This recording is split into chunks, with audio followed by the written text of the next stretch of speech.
Hey guys, welcome back to the Comic Book Lowdown. I'm Wellington, coming at you guys with my pull week video from last week's books. Coming at you guys late. I've been really busy for the past couple days, so I just now finished reading my books. I just got to reading all my books today.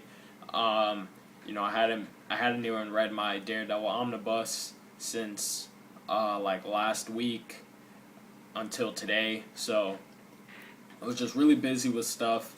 And I couldn't read my books, couldn't make a video. So, doing it now though.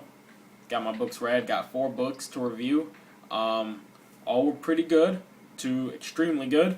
And yeah, so timestamps will be below, as always. And we'll get started with the book that I like the least and end off with my pick of the week. Alright, so again, 4 books, and we're starting off with Batman issue number 25. Couldn't actually see the issue number because it's all blacked out. The cover is one of those like cardboard covers. So it really makes reading the book a lot easier to hold because you don't have that flappiness to it. So I really like the construction of this. When you have the book like this, I've already made my piece about the cover before in another video, so I won't talk about that. But the story inside, we start the next arc, the Dark City arc of Batman Zero Year. And, when I opened up this book, I was like, yes, it's been a month since I've seen Greg Capullo's art. Because it was like I was seeing it for the very first time. I'm going to let that phone ring. I'm not going to pick it up. I don't want to deal with it. But when I opened this up and I saw Greg Capullo's art, I was like, holy crap. He is an amazing artist. And yeah, the art in this book is absolutely stunning, man. Like, I can't say... We all know Greg Capullo's art is fantastic, so I'll leave it at that. But, yeah. As for the story, it's slower again. I actually like the story, but I can already see a lot of people are not going to like this issue, because there's a lot of dialogue to it. It's a lot of wordiness, but it's detective stuff. It's going deeper into the detective stuff in Batman, and we haven't actually seen much detective work in Batman for a while, so it's definitely cool to see in like the main Batman book. We haven't, I should say. So it's good to see good detective work happening in here.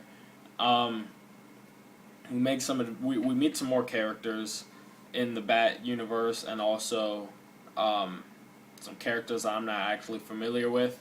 And, while Batman is kind of doing this whole Riddler stuff, that's actually taking a back seat to these murder investigations that he's looking into.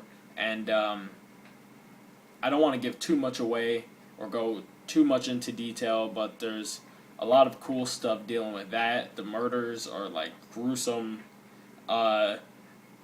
There's some cool meetings up with Bruce Wayne and Commissioner Gordon. There's something behind their history that is new, that is something that's not been addressed before. So that's gonna be a cool thing to read about. And yeah, so I'm digging Zero Year. This issue was a lot wordier than some of the other issues, so I can see people not liking it, but I did dig it because I liked all the detective stuff with Batman.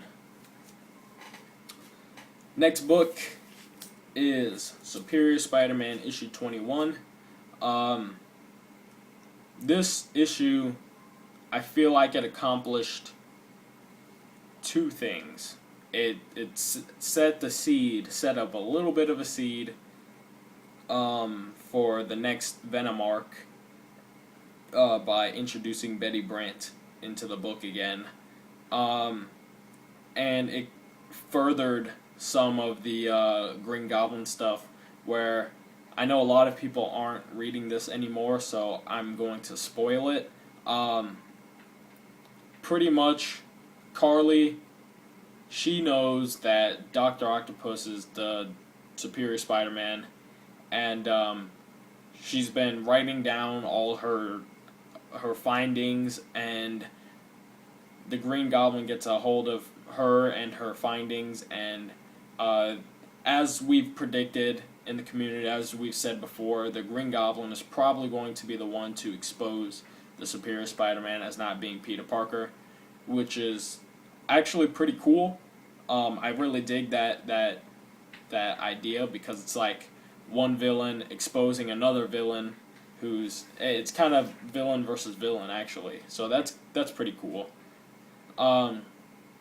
Those are the two main things that it accomplishes, kind of furthering the next Venom arc and then furthering the Green Goblin stuff.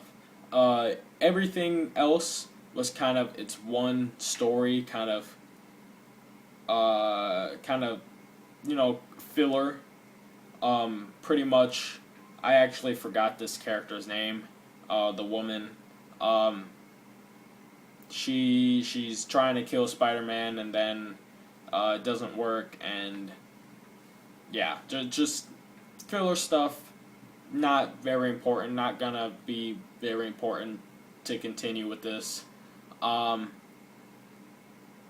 thing that's good that happens, that finally something actually worked in favor of Peter Parker's reputation.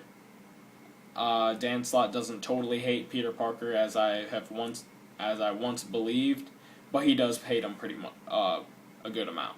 But yeah, so Superior Spider-Man issue 21. It's a good read. It's just the stuff in between that I didn't go into is kind of just its own thing, and I'm more interested in what's going to be happening next with, this whole deal, and, also with the Green Goblin stuff. So that's why I am going into more detail with those two things rather than what is going on as, Peter Parker, or not Peter, or as Spider-Man and the character that I can't remember his name. So that's Superior Spider-Man issue 21. This book was really, really good. I'm kind of surprised that it's only at issue number 5. Superior Foes of Spider-Man, issue number 5. This book is actually maintaining to a once-a-month schedule. So it's been around for 5 months. That's kind of cool. But at the same time, I feel like the way Marvel operates, it would be at like issue, I don't know, maybe 8, 9. Just a thought. Cover's awesome. Inside is great stuff. Pretty much the plan is being unfolded. The plan to kind of attack the owl in his lair area and get the head of Silvio Silvermane from one of the rooms in kind of the owl's, what's the word? His compound, at the owl's compound. We get a lot of cool character stuff between now the Sinister Six with only 4 people, because last issue Boomerang kind of handled Shocker in a way that kind of screws Shocker over. So now it's just the 4 of them. Speed Demon's got a injured foot, and he's all over the place. Boomerang and Beetle are fighting, and Overdrive's kind of just being there as he always is. A lot of funny stuff. A lot of definitely stuff I didn't expect. I don't want to spoil it because I know a lot of people read this now, and it's a really good read. I mean, y'all have probably read it already because this video is kind of late. But yeah, just like really awesome book. I don't want to get too much into detail, but the end of this really shocked me. No pun intended, because it does deal with the Shocker. It really shocked me though, and I wasn't expecting it, and especially with the way that this book starts going, and like you kind of get this realization, and then the realization is kind of like canceled out. So it just is really, it throws you around, and it's written very well, and the art is awesome. This is just a great book. I love this book. Did not think this book was going to be so good when it was coming out, but I'm glad I now have it. And of course, my pick of the week, by far, had to be Deadpool issue number 19, with an awesome cover, with the ending of a story arc, and wow, this story arc has been probably the most serious Deadpool book I've ever read. Like Deadpool series, the only one that comes close is Deadpool Pulp, and I kind of discount that as Deadpool because it's really not the same character. But this book was incredible. There's a lot of like very serious things that happen in this book, and it's written so well. But pretty much, when we get down to it, Posehn and Duggan are rewriting Deadpool's origin. If you're a fan of Deadpool, you know anything about Deadpool, you kind of have known that he's Canadian.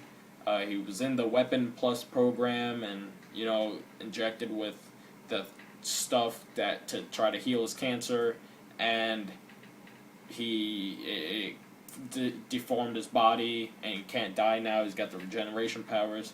We all know that, but through this arc, we're kind of in a place where it's like, is any of that even real, or is it real? Like, we don't know. They could very well just be placing this thought in our head that they're rewriting the origin, and they're really not.